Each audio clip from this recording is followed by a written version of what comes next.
السلام علیکم۔ بہت سے لوگ چوٹ لگنے کی صورت میں یہ سوال کرتے ہیں کہ ٹھنڈی ٹکور کرنی چاہیے یا گرم ٹکور کرنی چاہیے۔ آج اس کا سمپل سا رول دیکھتے ہیں اور یہ دیکھتے ہیں کہ کن بیماریوں میں آپ کو گرم ٹکور کرنی چاہیے اور کن کنڈیشنز کے اندر آپ کو ٹھنڈی ٹکور کرنی چاہیے۔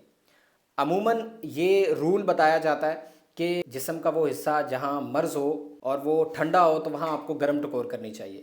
یہ عموماً پرانی بیماریوں کے اندر ہوتا ہے، جس میں جوڑوں کی بیماریاں، پٹھوں کی بیماریاں، پٹھوں کا کھچاؤ، پٹھوں میں درد کا ہونا، ایسی بیماریوں کے اندر آپ کو گرم ٹکور کرنی چاہیے۔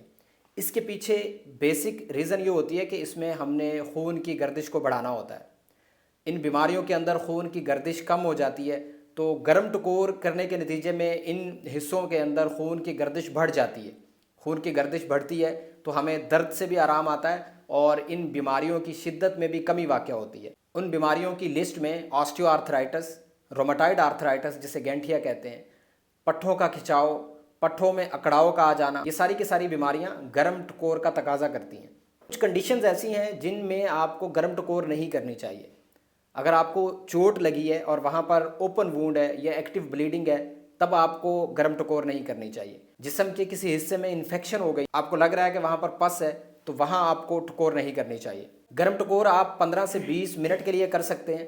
اگر درد کی شدت زیادہ ہو تو اس کو 30 منٹ تک بھی لے جایا جا سکتا ہے۔ گرم ٹکور دو طرح سے کی جا سکتی ہے، یہ ڈرائی ہوتی ہے اور ویٹ ہوتی ہے۔ ڈرائی کے اندر ہم ڈائریکٹلی کسی بھی چیز کا کانٹیکٹ نہیں کرتے جسم کے ساتھ، اس میں ہم گرم پانی کو بوتل کے اندر ڈال کے یا کسی کپڑے کے اندر ڈال کے یا جیل کے اندر ڈال کے یوز کرتے ہیں۔ ویٹ کے اندر اسٹیم ٹاول یوز کیے جاتے ہیں اور ہاٹ باتھ لیے جاتے ہیں، تو اس کے اندر ڈائریکٹلی جو پانی ہوتا ہے وہ جسم کو ٹچ کر رہا ہوتا ہے۔ لیکن اس میں ضروری احتیاط یہ ہے کہ شوگر والے مریضوں کو بہت احتیاط سے یہ طریقہ استعمال کرنا چاہیے، کیونکہ ان مریضوں کی سنسیشنز کم ہوتی ہیں اور انہیں درد کی شدت کا اور اس کے نتیجے میں ہونے والی انجری کا احساس نہیں ہوتا، تو یہ گرم ٹکور ان کے جسم کے حصے کو جلا سکتی ہے۔ اب بات کرتے ہیں ٹھنڈی ٹکور کہاں کرنی چاہیے۔ عموماً ٹھنڈی ٹکور ہمیں وہاں چاہیے ہوتی ہے جہاں ہم نے خون کی گردش کو کم کرنا ہوتا ہے۔ ایسی بیماریاں جو ہمیں ایکیوٹلی پریزنٹ کرتی ہیں، یہ چوٹ لگنے کے نتیجے میں سامنے آتی ہیں۔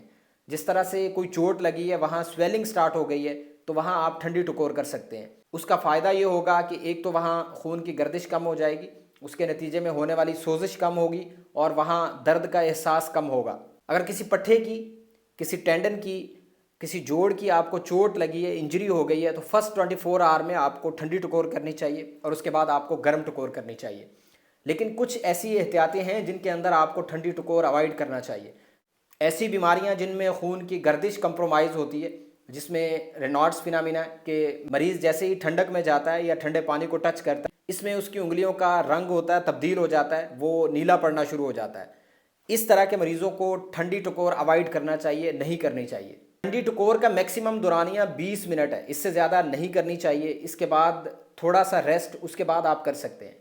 تیسرے نمبر پہ کچھ بیماریاں، کچھ کنڈیشنز ایسی ہیں جن میں آپ ٹھنڈی اور گرم ٹکور دونوں کر سکتے ہیں۔